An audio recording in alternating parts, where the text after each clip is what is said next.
इसलिए कि आज आदिवासी समाज ही है जो प्रकृति के सबसे करीब है, प्रकृति को पढ़ता है।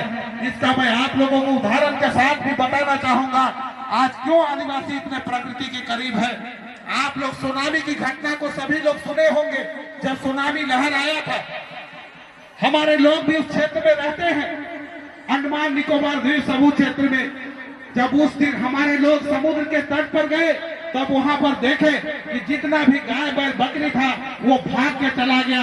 तब उन लोगों को एहसास हुआ कि आज कुछ बड़ा अनहोनी होने वाला है। दूसरा चीज उन्होंने देखा, वो समुद्र किनारे रहते थे, उनको आभास था एक ऐसा तरह का मछली होता है जो बिना कारण बाहर नहीं आता है। वो मछली आज बाहर हो गया है, कोई बड़ा अनहोनी होने वाला है। तीसरा चीज उन्होंने देखा, जैसे दक्षिण से उत्तर जो लहर आता है, उत्तर से दक्षिण इतना दूर चला गया है कि जब उधर से लहर आएगा तो कितना बड़ा तबाही मचाएगा, इसका कल्पना नहीं कर सकते। उसको देख के हमारे लोगों ने अपने अपने घरों को गए और वहां से जितना खाना पीना, मुर्गी छकरी जो भी हुआ, उसको पकड़ के पहाड़ में चले गए। और जब उधर से लहर आया, इतना बड़ा तबाही हुआ कि हर क्षेत्र में लाश ही लाश था, लेकिन बचा आदिवासी। इसलिए मैं कहना चाहता हूं कि आदिवासी प्रकृति के सबसे करीब है। आज वैसे जगहों में जहां कई बार भूकंप की घटना होती है, कई बार धरती फटता है, वैसे जगहों में आदिवासियों का वास नहीं होता। वो जानते हैं हमारे लोगों को। आज आप लोग देखते होंगे जब बरसात के दिन में जब बारिश होने वाला होता है, तब देखिएगा गाय बैल भागता है, उसको देख के हमारे लोग आभास करते हैं। आज एक तितली की उड़ने से हमारे आदिवासी समाज ये कल्पना कर लेते हैं कि बारिश आज काफी तेज होने वाला है। तो हमारे पुरखा बहुत बुद्धिमान थे। उस समय जब यहाँ किसी का शासन नहीं था, तब हमारे पुरखों ने एक न्यायिक व्यवस्था बनाया जिसको हम लोग पढ़ा व्यवस्था के नाम से जानते हैं। आज पढ़ा व्यवस्था हम सबों का न्यायालय है, अभी भी है। और आज उस व्यवस्था को हमारे पुरखों ने बनाया और वहीं से एक गांव स्तर का पढ़ा बनता था जिसको हम लोग पादा पढ़ा के नाम से जानते थे। पादा पढ़ा, अतरवा पढ़ा, मूली पढ़ा, राजी पढ़ा, वहां से हम लोगों का न्यायिक व्यवस्था चलता था। छोटे स्तर पे उसका निदान नहीं होने से जाते जाते ऊपर राजी पढ़ा से उसका निदान होता था। आज के समय में न्यायालय आया और हमारे पुरखों ने इतना सुंदर व्यवस्था नियम को बनाया है।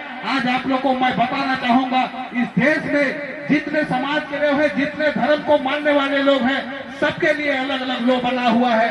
हिंदू समाज के लिए हिंदू लॉ है, मुस्लिम समाज के लिए मुस्लिम लॉ है, और क्रिश्चियन समाज के लिए कैनन लॉ है, और हम आदिवासियों के लिए कस्टमरी लॉ है, जिसको हम लोग हिंदी में चलित प्रथा कहते हैं, जिसको रूढ़िवादी व्यवस्था कहते हैं। उसके तहत हम लोग गाइड होते हैं और उसी के तहत आज हम लोग तमाम तरह की व्यवस्थाओं को चलाने का भी काम करते हैं। और आज इसी को न्यायालय भी मानता है। और आप लोग को बताना चाहेंगे, कई समाज के लोगों का लिखित ग्रंथ, कई तरह के कानून है, लेकिन अभी भी सिविल कोर्ट से लेकर सुप्रीम कोर्ट जो आदिवासियों का रूढ़िवादी व्यवस्था है, उसी के तहत हर नियमों को मानता है, उसे गाइड भी करता है, उसे फॉलो भी करता है।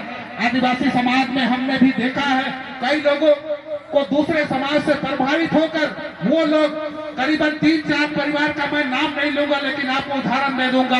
उन्होंने तलाक की अर्जी सिविल कोर्ट से लेकर सुप्रीम कोर्ट तक दिया, लेकिन सुप्रीम कोर्ट तक वही बात कहा गया कि इसका निपटारा मैं इस न्यायालय से नहीं कर सकता, ये आदिवासियों का पढ़ा व्यवस्था से होगा, ये आदिवासियों का कस्टमरी से लॉ से होगा।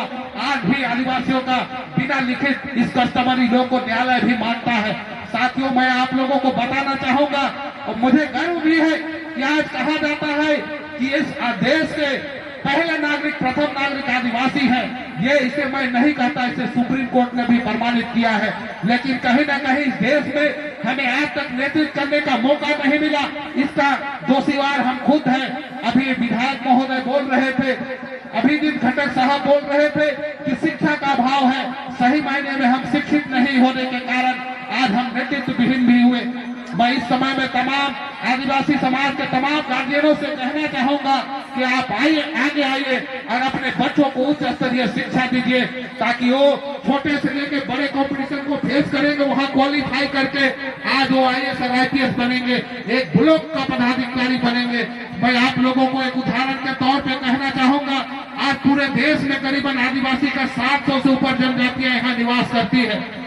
वो उसको इसलिए मैं बता रहा हूँ, एक मिनट ट्राइब है, जो एक मीना आदिवासी है, जो देखिएगा कि आदिवासी के कैटेगरी में जितना भी यूपीएससी लेवल का एग्जाम होता है वहां सबसे ज्यादा क्वालिफाई मीना जनजाति का करता है।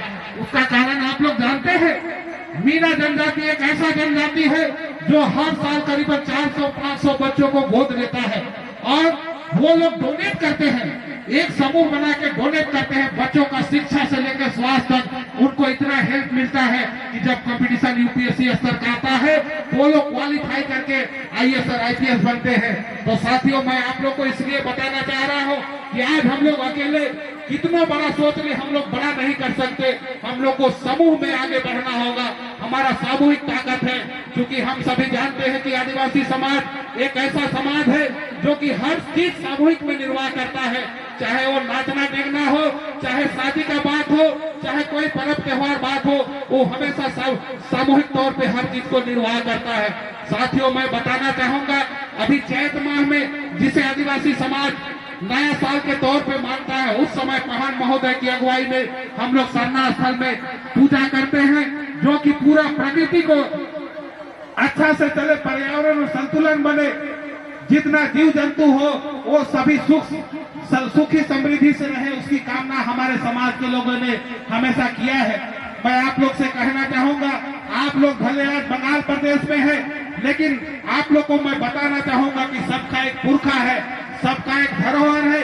आप लोग कभी भी जब पूजा पाठ करते हैं तो आप लोग हमेशा, जब हमने इस क्षेत्र में दौरा करना शुरू किया तो आप लोगों के माध्यम से ये बताया गया कि जब हम लोग पूजा पाठ करते हैं तो सोना नागपुर धना नागपुर को गोहराते हैं, है कि नहीं है? तो आप लोग उस पुरखा को याद कीजिए और उस पुरखा को याद करके आप लोग आगे बढ़ने का काम करिए।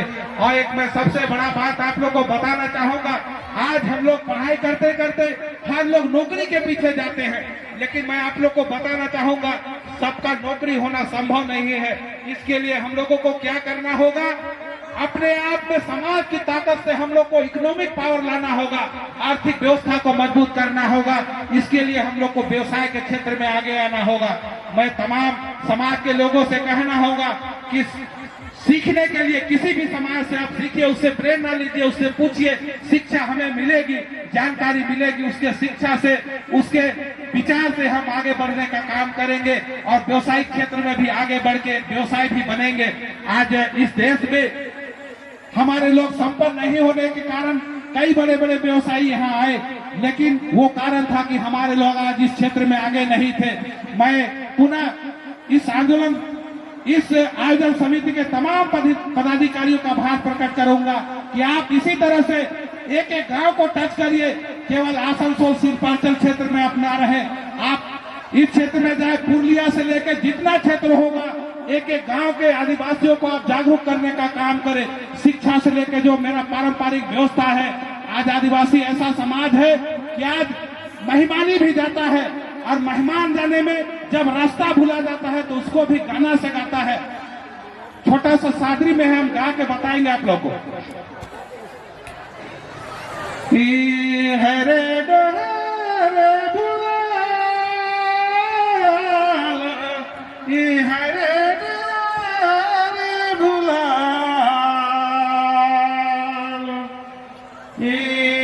बता दे